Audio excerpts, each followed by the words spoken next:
இவ்வாறு இறைவனிடம் வேண்டுங்கள். இயேசு கிறிஸ்துவுக்குள் பிரியமான என் சகோதர சகோதரிகளை இந்த நிமிட நெச்சரிக்கை இயேசுவின் நாமத்தில் நான் உங்களை அன்போடு அழைக்கிறேன்.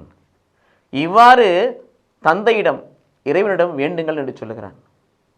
அந்த விண்ணக தந்தையை நோக்கி இயேசு கிறிஸ்து கற்றுக் கொடுத்த ஜெபத்தை சொல்லுகின்ற பொழுது அதில் ஒரு 3 விதமான காரியங்கள் இருக்குது.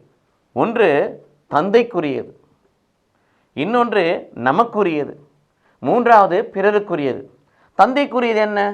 நாம் பரிசுத்த ஆவியை பெற்று, ஏன்னா கலாத்தியர் 4:6 வாசிக்கிறோம், அந்த பரிசுத்த ஆவியின் வல்லமையினாலே நாம் அவர் பிள்ளைகளாக மாற்றப்பட்டு கடவுளை அப்பா தந்தா என்று அழைக்கிறோம். பரிசுத்தாவி பெந்தகோஸ்தை அனுபவத்தை நம்பிக்கையின் வழியாக பெற்றுக்கொண்ட பெந்தகோஸ்தை அனுபவத்தை தருகிற பரிசுத்தாவியை பெற்றுக்கொள்ளாமல் யாரும் கடவுளை அப்பா என்று அழைக்க முடியாது. அப்படி பெற்றுக்கொள்ளாமல் அப்பான்னு கூப்பிடுவாங்க. அது சத்தமாக இருக்கும், அதில் தேவ சித்தம் இருக்காது. இயேசு கிறிஸ்துவுக்குள் பிரியமானவர்களே, முதல் காரியம் தந்தைக்கு நாம் செய்ய வேண்டியது என்னவென்று சொன்னால், அவர் அப்பான்னு கூப்பிட்டு அவர் நாமம் தூயதென போட்ட பிறகுன்னு சொல்லுவார். முதல் காரியம் தந்தைக்கு, தந்தை கடவுளுக்கு நாம் செய்ய வேண்டியது அவர் அப்பா என்று அழைத்து அவர் நாமம் போற்றப்படுகிறது சொல்லி அவர் நாமத்தை போற்றுவது, அவர் நாமத்தை மகிமைப்படுத்துவது.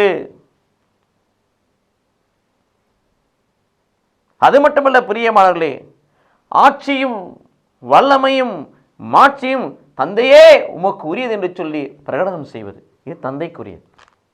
இரண்டாவது பிரியமான நமக்குரியது என்னவென்று சொன்னால், ஆண்டவரே உமது ஆட்சி சீக்கிரம் எங்கள்கிட்ட வரணும்னு சொல்லி நம்ம செவிக்கிறது. உம்முடைய திருவுளம் விண்ணுலகில் செய்வது போல மண்ணுலகில் செய்யப்படுவிட்டு என்று சொல்லுவது. ஆண்டவரே எங்கள் குற்றங்களை மன்னியும் என்று சொல்லுவது நமக்குரியது. மூன்றாவது பிறருக்குரியது. பிறருக்குரியது என்னது? நாம் பிறர் குற்றங்களை மன்னிக்க வேண்டும். இந்த மூன்றையும் உள்ளடக்கியதான் விண்ணகத்தை நோக்கிய ஜெபம். இத்தகைய ஜெபத்தை உணர்ந்து உளப்பூர்வத்தோடு செய்வோம். கடவுள் நம்மை ஆசீர்வதிப்பாராக. ஆமென்.